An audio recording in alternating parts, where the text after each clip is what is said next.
So this morning we're talking about, are we prepared to make space for Jesus? And Graham, can I have the next slide? We're not talking about the Christian disco when I was a teenager, when making space for Jesus meant keeping a Bible-length distance between me and my partner. I found this picture on the internet and I thought, oh, that's rather fun, isn't it? Can you imagine? I think when I was a teenager and I did a disco, I was trying to get as close to my partner as I possibly could, which probably says something about me. But this morning we're talking about making space for Jesus. Oh, gosh, that was a mistake. Sorry. Can you just help me untangle myself and my cable and everything else? Oh, no. Should have done that before I stood up, shouldn't I? I was going to say this morning's going to be a bit more reflective than usual. And here I am, not being very reflective. I've chosen, on your chairs, you will have found that there's a picture of a house. And I'm going to be using that as an illustration as I work my way through this topic of making space for Jesus. And you might want to use it as your own visual aid. There are pens around, there are coloured pens around various places along the row. You're welcome to use it if you find it helpful. If it's something that doesn't work for you, I am not collecting them in at the end and grading you all on how creative you've been. But for some people, it's really helpful to have something to work with. And if that's you, please feel free to do that.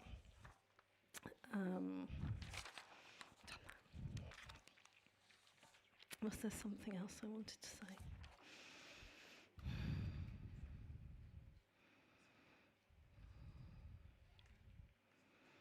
No. Cool. So I was given the topic of making space for Jesus. And the first image that came to mind when I thought about that was this one. I don't know if you're familiar with it. It's called Jesus, Light of the World. It's in St. Paul's Cathedral. Does anybody know the verse that is often quoted with this picture? Yeah?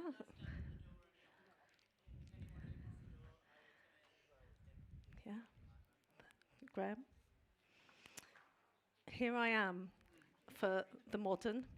Behold, for those of us who grew up with the AV. I stand at the door and knock. If anyone hears my voice and opens the door, I will come in and eat with that person. Or I think it used to say sup, didn't it? It's a beautiful illustration.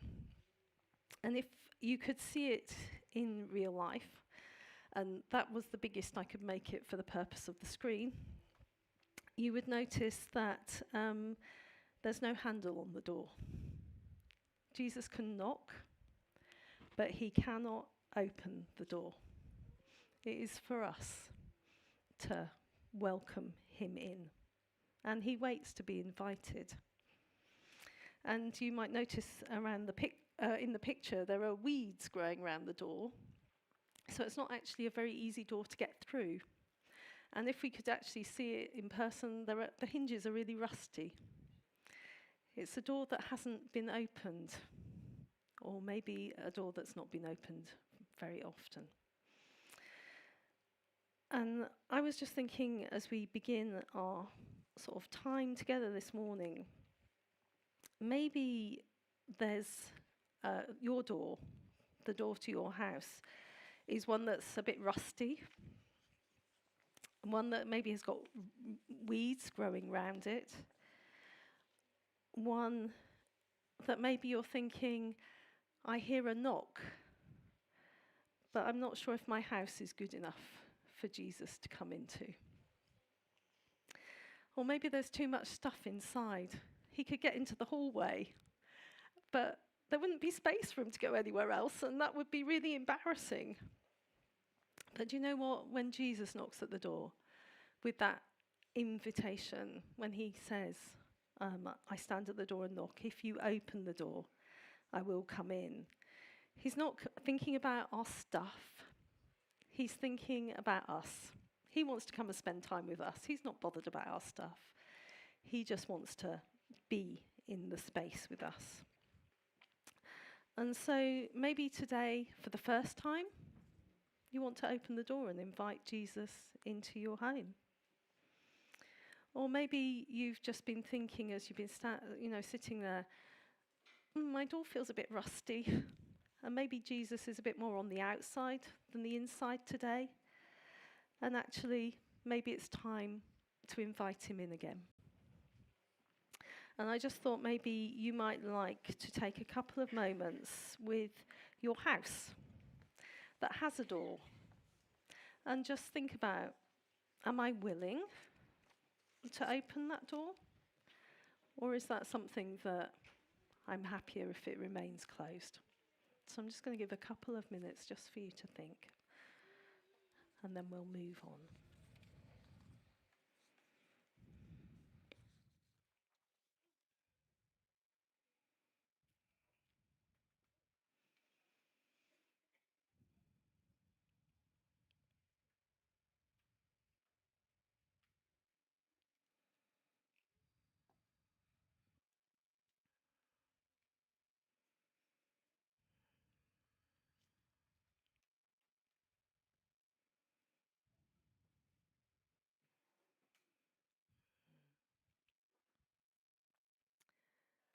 So let's imagine we've opened the door and invited Jesus in. It says in the verse that we looked at, Jesus says he'll come in and eat with us. And I have two reactions when I think about Jesus coming into my house and eating with me. First of all, what will I cook? And second of all, have I got enough time to clean? Because, these things matter. I can remember being newly married and my mother-in-law going to come round. And I don't know whether anybody else has had this experience, but I probably cleaned in places that are not normally cleaned. I probably pulled the sofa out and did behind the skirting boards, and I probably made sure there were no cobwebs anywhere and all of that sort of thing. And the reason I did it was because I wanted to meet what I thought were her expectations of me. And would she think I was good enough for her son? And I think I passed the test, thankfully. But do you know what? If we're making space for Jesus, I don't think he's too worried about whether I've mopped the floor. And if I didn't have much food in, this is the God who turns water into wine and loaves and fishes into a meal to feed thousands. And so he invites us, or we invite him, to come and eat with us. What does that feel like? What do you think of when you think of Jesus sitting down at the table and eating with you? If I peeped through the window of your house, what would I see?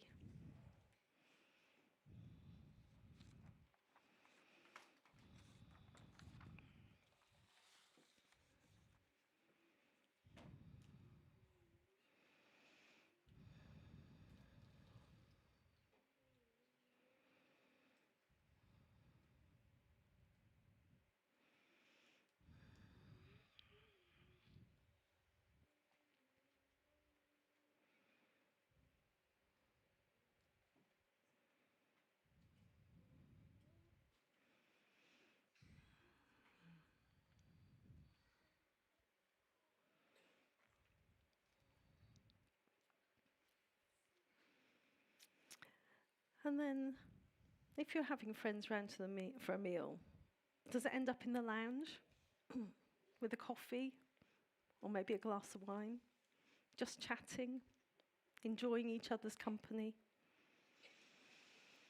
Were you anxious before they came, wondering what you might talk about, how you'd fill the time? And in that post-dinner moment, sitting on the sofa, Do you wonder why you worried about what you were going to talk about? Or what would happen if they discovered the crisp packet that was tucked down the back of the sofa that you'd missed when you plumped the cushions before they came round? You know, Jesus isn't there when we invite him in to judge us. He's not worried about those things. He came because he wanted to spend time with us. And I was just wondering if you might like to reflect on what it would be like to take time to sit and chat with Jesus. You know, there's no agenda. Nothing's off limits. What would you talk about?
Then maybe if I was giving you a tour of my house, and can I just qualify, all of these pictures are not of my house, just in case any of you think that, you know, I live in something that is amazing.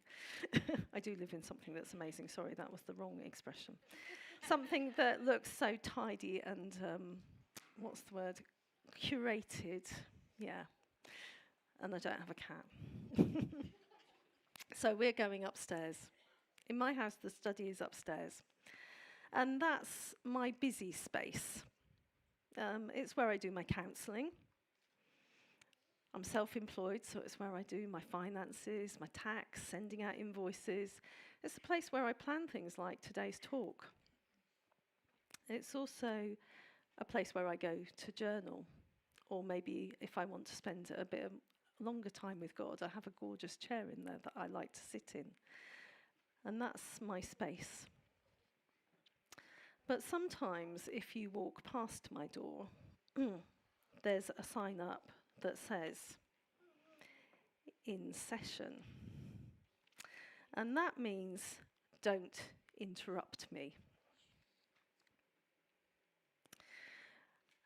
And when I am faced with that question, am I prepared to make space for Jesus? What does it mean to have a sign that says, "In session, don't interrupt me"? You know, Jesus is interested in all of my time, not just some of my time. If making space is going to involve interruptions, it might involve interruptions in my busy schedule. You know, is Jesus welcome to interrupt me? Am I too busy for the interruptions? You know, like maybe taking an hour out to go and help someone or just pray for 10 minutes. Am I too busy for that? Is busyness a source of my identity or pride? I don't know how many of you, when you're asked how you are, say, "I'm busy." Is that an automatic response? Do we almost have to schedule in time to eat? Graham and I used to have a friend who was a counsellor. He was a very good person with people, and he actually scheduled time in his diary to watch the TV, because otherwise he would just fill it up with helping people and doing things. And it's like, that's the inverse of what I'm saying probably, but just that sense of, do we have space? If Jesus were to come to our place of work, or our home, our school, into our day and say, "Follow me," would we be like the people in Luke chapter 9 who have something they need to do first before they can follow him. Good things, maybe. I need to bury my dad. I need to say goodbye to my family. But in doing those things, do we forget the original invitation? We're so busy doing the thing that we forget to do the follow me part. And interruptions in our lives can be uncomfortable. And I was just thinking about, we've been talking about this slow awakening that has already begun. And I was thinking to myself about, what if 20 adults were to join our church next month? We've got 2 events going on. We've got Roots, which is for families to come and have an opportunity to be together and hear a bit about Jesus. And then we've got Unfiltered at the cafe later in December for 16 to 25-year-olds. What happens if all of those people suddenly decide that they're interested in following Jesus? Do we have space in our diaries for time to go out and have coffee with them?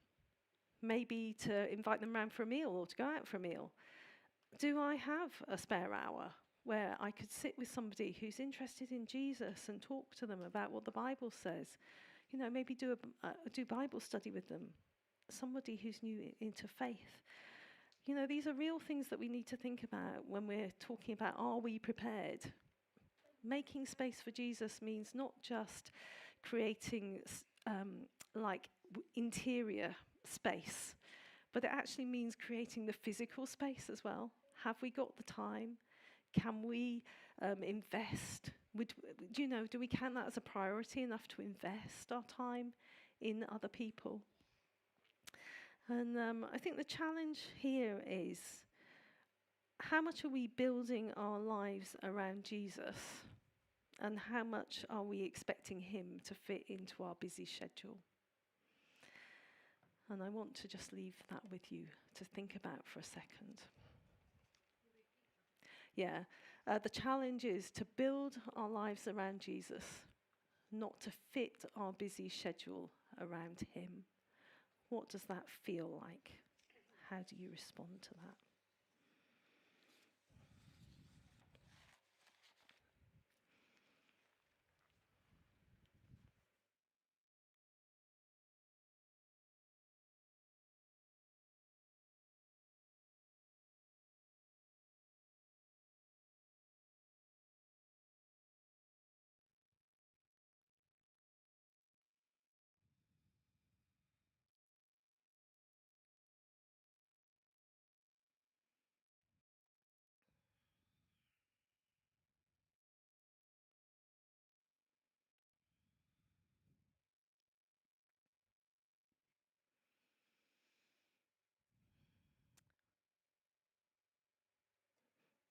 We've got 2 more rooms to visit. And the next one is the bedroom. It reminded me of a Compline prayer that I've used on retreat, and it makes me giggle. And it goes like this. It's an invitation, and it says, I will lie down this night with God, and God will lie down with me. I will lie down this night with Christ, and Christ will lie down with me. I will lie down this night with the Spirit, and the Spirit will lie down with me. God and Christ and the Spirit be lying down with me. And I giggle because I'm imagining all those people in bed with me, and who hogs the duvet, and does Jesus have cold feet? Who knows? And then I ask myself, is it okay to talk about Jesus in the context of the bedroom? I mean, I picture that as the most intimate space.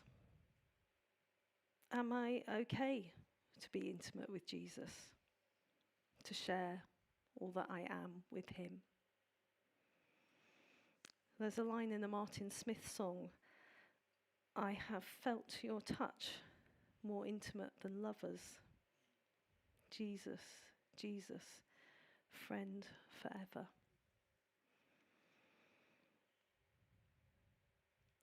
And the bedroom can be an intimate space, but it can also be a place of safety. I don't know about you, but if you've got young children, sometimes the bedroom is the place where you run away to and shut the door if you just need 5 minutes on your own. Or as a teenager, was it the place you ran to, you slammed the door, and it was where you contained the overwhelming emotion that you couldn't manage in the open space? Or maybe it's been a place of fear and violence. Is it okay for Jesus to be there? He says, yes, absolutely. He is the ultimate place of safety. Intimacy with him will only be a complete expression of love. Or maybe you're the scared child that's had the nightmare, who's running to your parents' room because you just need to be snuggled. Let God calm your fears. And just think for a moment about what it's like for you to make space for Jesus as you think about the bedroom.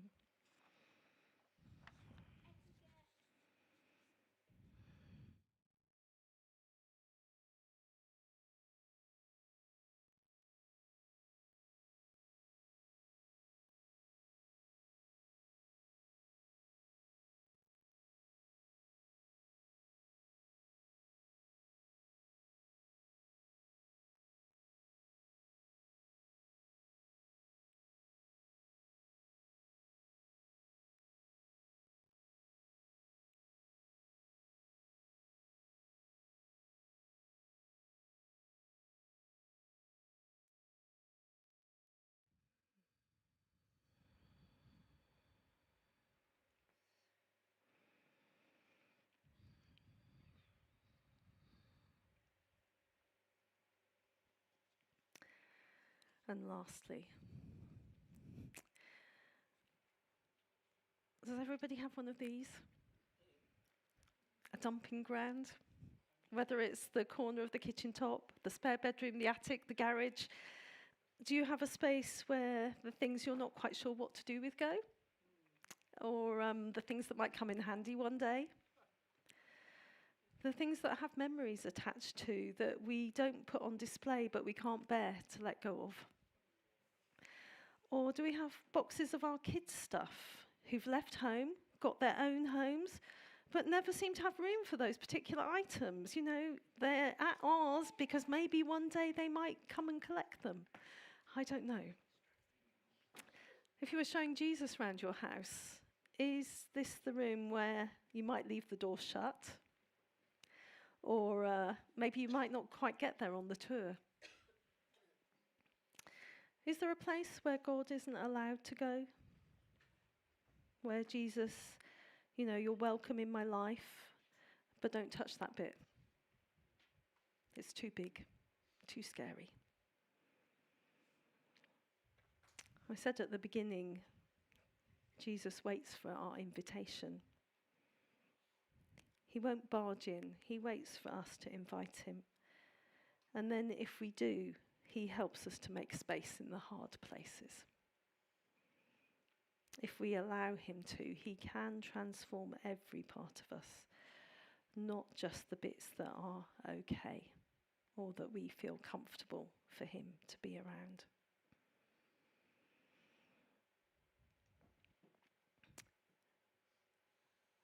And that picture of transformation, Graham, I don't know if you just want to flick to that. This is from a Stacey Solomon Sort Your Life Out, the room before, the room after. And I don't know if you watch that show, but quite often it's a painful process. People are faced with all of their stuff, and they have to decide what they're going to do with it. And actually, in that process, there is this sense of transformation in terms of being lightened because they don't take everything back into their home. things become different. But we have to recognize that transformation is not easy. And when we're asking God to work in our lives, sometimes it feels a bit painful because he's asking us to go somewhere that we've never been before. Maybe it's been hidden behind that closed door. But he always does it gently and in the way that's okay for us.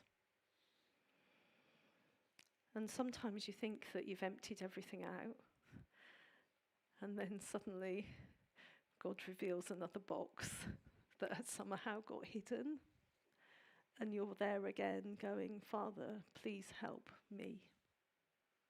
Help me to be able to become more like you, to change the things that you need to change, to make space for you.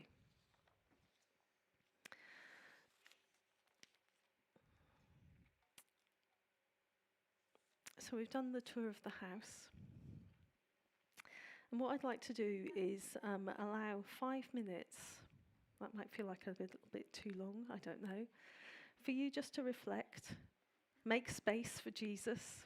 We don't often have time in our meetings where there isn't anything scheduled. So you might want to reflect a little bit more on your house, add something to it, colour it in. You might feel like you've been sitting for so long, you just need to get up. And if that's you, please feel free, go for a little walk, come back, do whatever is, God works in our bodies in different ways. Some of us are thinkers and we can sit for half an hour and that's amazing. Others of us need to be active in order for God to be able to work in us. Some of us enjoy reflective space, some of us don't. So I'm just going to allow this 5 minutes of time. There's going to be some music playing quietly in the background. This isn't a time to chat. It's just a time for you to create that space for Jesus. And when that time comes to an end, I'm going to ask the band to come up and lead us. And if in that time you just feel like God's saying something that you feel that we all need to hear, then please come and talk to Han. She's at the back there, and we can sort of decide whether it's appropriate for now or whether it's for another time. But, as we're reflecting and making space for Jesus, we are expectant that he will talk to each one of us. So, enjoy time.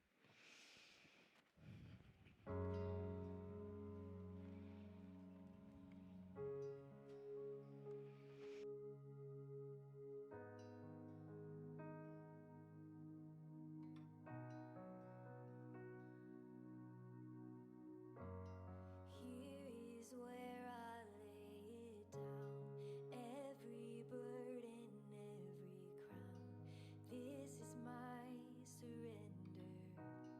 This is my surrender.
take a couple of moments or a couple of songs just to reflect before we come to communion.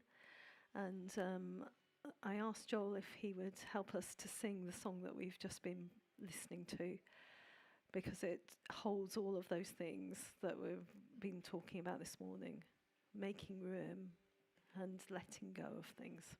So I'll just lead to you, Joel. Oh, sorry. Mm-hmm. Oh, I haven't got a hand mic.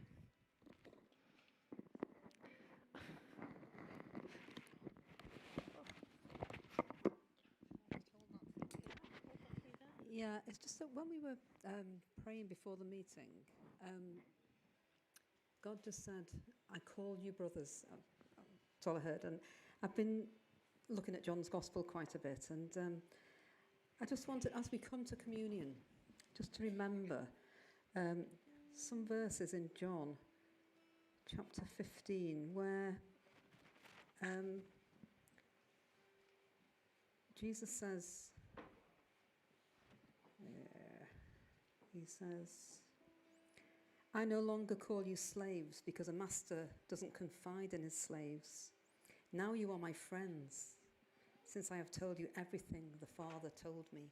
So that was a movement from slave to friend.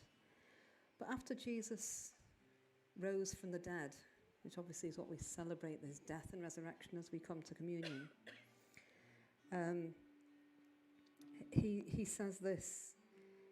When Mary thought he was the gardener and saw him, and she said, she cries out, Rabboni, which is Hebrew for teacher. Don't cling to me, Jesus said, for I haven't yet ascended to the Father, but go find my brothers and tell them, I am ascending to my Father and your Father, my God and your God. And this transition, it felt like as we were walking through the house and we were welcoming Jesus in, we're moving from slaves to friends to brothers. It's family. We're family with him. What an intimate thing that is for us to come to that place where we're brothers with him. And I just thought, as we break bread and we move into that, just remember that he's invited us into his family. We've accepted his invitation right into his family. And this is something really precious I know you're probably going to talk about communion, but I just thought that, sorry.